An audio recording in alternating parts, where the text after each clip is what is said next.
Saudara-saudari yang terkasih, selamat pagi.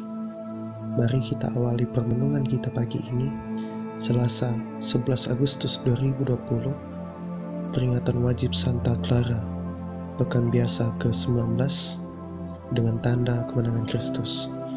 Dalam nama Bapa dan Putra dan Roh Kudus. Amin. Pada pagi ini, kita akan mendengarkan renungan dari Pastor Cornelius Kulikeban MSC dengan tema Siapa yang terbesar?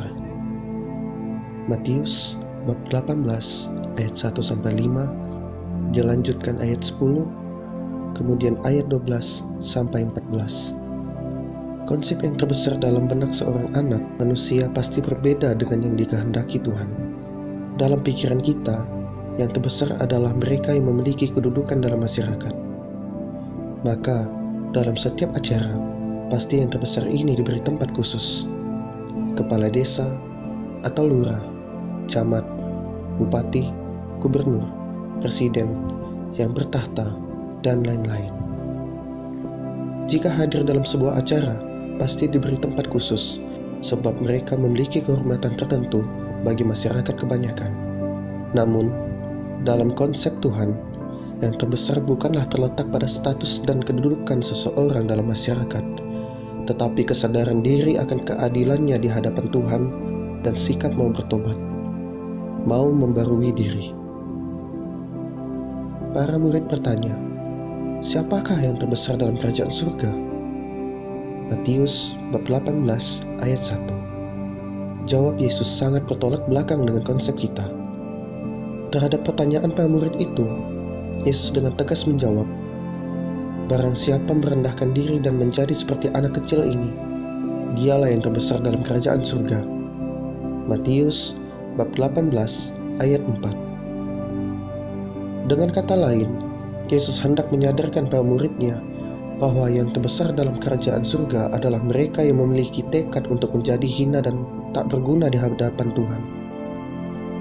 Karena itu, Yesus berkata, jika kamu tidak bertobat dan menjadi seperti anak kecil ini, kamu tidak akan masuk ke dalam kerajaan surga. Matius bab 18 ayat 3. Saudaraku terkasih, menjadi anak kecil berarti merendahkan dan berpasrah sepenuh hati di hadapan Tuhan.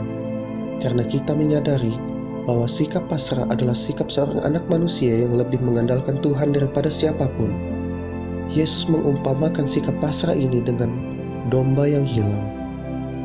Seekor domba yang hilang sesungguhnya pasti berjuang dengan sekuat tenaga untuk menemukan kelompoknya.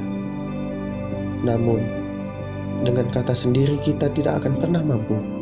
Maka Tuhanlah yang menemukan kita dan membawa kembali kita untuk bersekutu dalam sebuah persekutuan. Matius bab 18 ayat 12-14. Sebagai seorang gembala, Tuhan mengetahui siapa yang hilang dari sebuah persekutuan. Karena itu, Dia pasti akan mencari dan menemukan kita serta membawanya kembali kepada persekutuan itu. Sebab, kehilangan satu jiwa dalam sebuah persekutuan abadi tidak pernah akan menjadi sebuah alasan untuk bersukacita. Bercermin pada Sang Sabda yang mengatakan, jangan menganggap rendah seorang dari anak-anak kecil ini. Matius bab 18 ayat 10a. Saudara, di hadapan Tuhan, seorang anak manusia berharga bukan karena status dan kedudukan, tetapi karena sikap pasrah yang total. Salam Cornovum, hati baru. Dia yang selalu mencari dan menemukan kita, senantiasa memberkati kita semua, dalam nama Bapa dan Putra dan Roh Kudus. Amin.